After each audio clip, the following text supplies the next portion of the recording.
कर्म बहोद्भवम विद्धि ब्रह्माक्षर समुद्भवम तस्मात् सर्वगतम ब्रह्मा नित्यम यज्ञ प्रतिष्ठितम। अर्थात वेदों में नियमित कर्मों का विधान है और ये वेद साक्षात श्री भगवान पर ब्रह्मा से प्रकट हुए हैं। फलतः सर्वव्यापी ब्रह्मा यज्ञ कर्मों में सदा स्थित रहता है। तात्पर्य, इस श्लोक में यज्ञार्थ कर्म अर्थात कृष्ण को प्रसन्न करने के लिए कर्म की आवश्यकता को भली भांति विवेचित किया गया है। यदि हमें यज्ञ पुरुष विष्णु के पारितोष के लिए कर्म करना है तो हमें ब्रह्मा या दिव्य वेदों से कर्म की दिशा प्राप्त करनी होगी। अतः सारे वेद कर्म देशों की संहिताएं हैं। वेदों के निर्देश के बिना किया गया कोई भी कर्म विकर्म या अवैध अथवा पापपूर्ण कर्म कहलाता है। अतः कर्म फल से बचने के लिए सदैव वेदों से निर्देश प्राप्त करना चाहिए। जिस प्रकार सामान्य जीवन में राज्य के निर्देश के अंतर्गत कार्य करना होता है, उसी प्रकार भगवान के परम राज्य के निर्देश में कार्य करना चाहिए। वेदों में ऐसे निर्देश भगवान के श्वास से प्रत्यक्ष प्रकट होते हैं। कहा गया है, अस्य महतो भूतस्य निःश्रौषितम् एतत् यद ऋग्वेदो यजुर्वेदे सामवेदोऽथर्वाङ्गिरसः। चारों वेद ऋग्वेद, यजुर्वेद, सामवेद तथा अथर्ववेद भगवान के श्वास से उद्भूत हैं।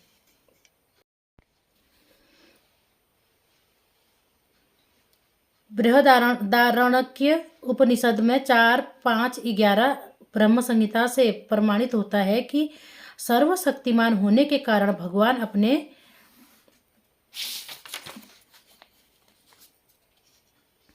श्वास के द्वारा बोल सकते हैं। अपनी प्रत्येक इंद्रियों के द्वारा अन्य समस्त इंद्रियों के कार्य संपन्न कर सकते हैं।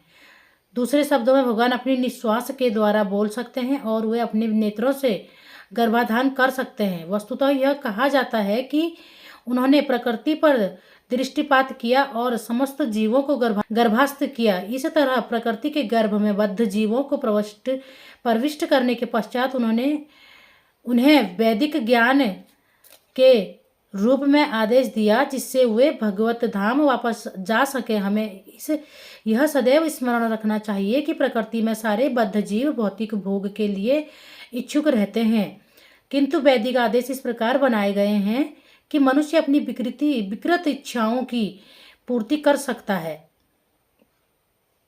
और तथा कथित सुख भोग पूरा करके भगवान के पास लौट सकता है। बद्ध जीवों के लिए मुक्ति प्राप्त करने का यह सुनहरा अवसर होता है।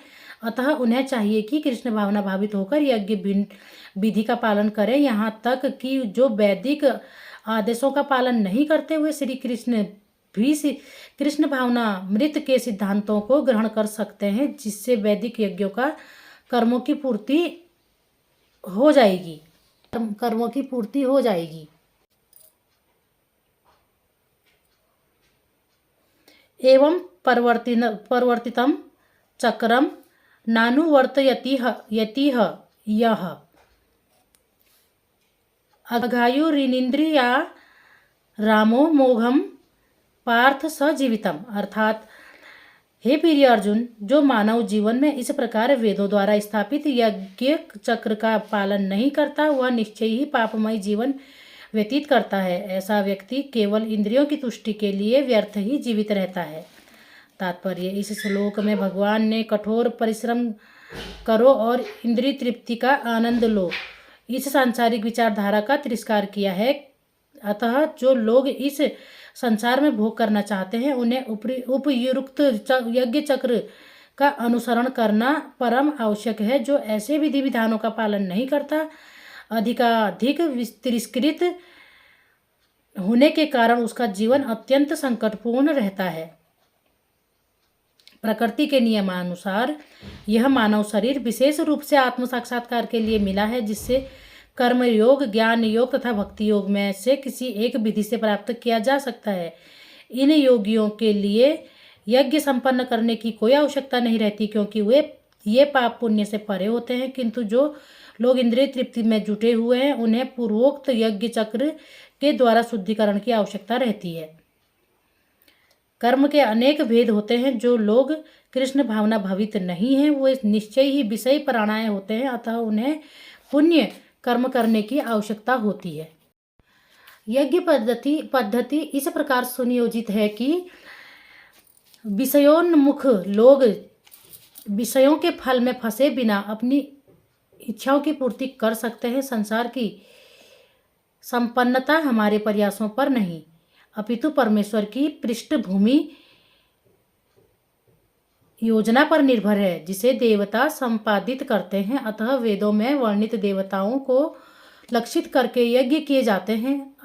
अप्रत्यक्ष रूप में यह कृष्ण भावना मृत का ही अभ्यास रहता है, क्योंकि जब कोई इन यज्ञों में दक्षता प्राप्त कर लेता है तो वह अवश्य ही कृष्ण भावना भावित हो जाता है।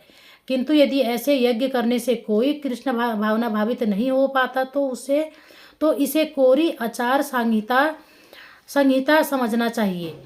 अतः मनुष्यों को चाहिए कि वे आचार संहिता तक ही अपनी प्रगति को सीमित न करे, अपितु उसे पार करके कृष्ण भावना मृत को प्राप्त हो।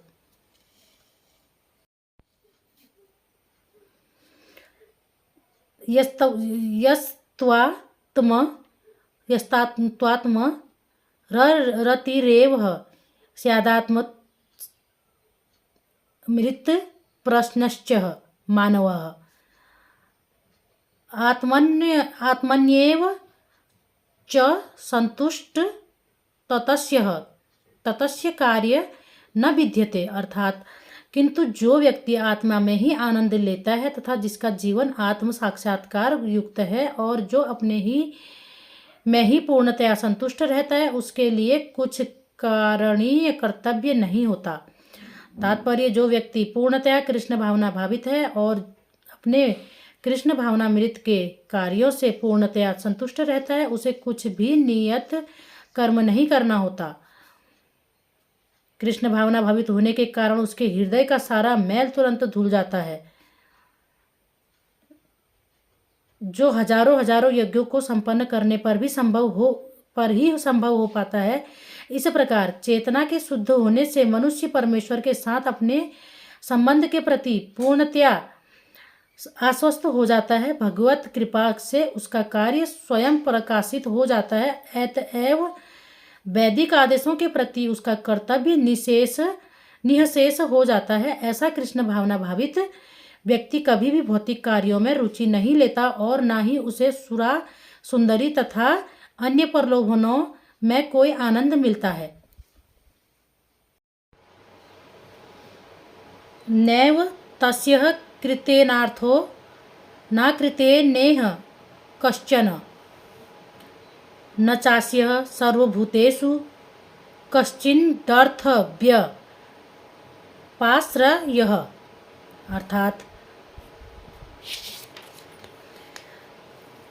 स्वरूप सिद्ध व्यक्ति के लिए न तो अपने नियत कर्मों को करने की आवश्यकता रह जाती है, न ऐसा कर्म करने का कोई कारण ही रहता है। उसे किसी अन्य जीव पर निर्भर रहने की आवश्यकता नहीं रह जाती है। तात्पर्य, स्वरूप सिद्ध व्यक्ति को कृष्ण भावना भावित कर्म के अतिरिक्त कुछ भी करना नहीं होता। किंतु यह कृष्ण भावनामृत निष्क्रियता भी नहीं है, जैसा कि अगले श्लोकों में बताया जाएगा। कृष्ण भावना भावित व्यक्ति किसी की शरण ग्रहण नहीं करता, चाहे वह मनुष्य हो या देवता। कृष्ण भावना मृत में वह जो भी करता है वही उसके कर्तव्य संपादन के लिए पर्याप्त है। तस्मादसक्तः सततः कार्य कर्म समाचार असक्तो वा चरण्य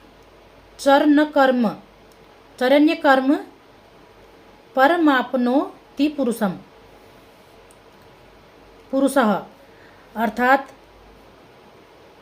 अतः कर्म फल में आसक्त हुए बिना मनुष्य को अपना कर्तव्य समझकर निरंतर कर्म करते रहना चाहिए, क्योंकि अनासक्त होकर कर्म करने से उसे परब्रह्म परम की प्राप्ति होती है। तात्पर्य: भक्तों के लिए श्री भगवान परम हैं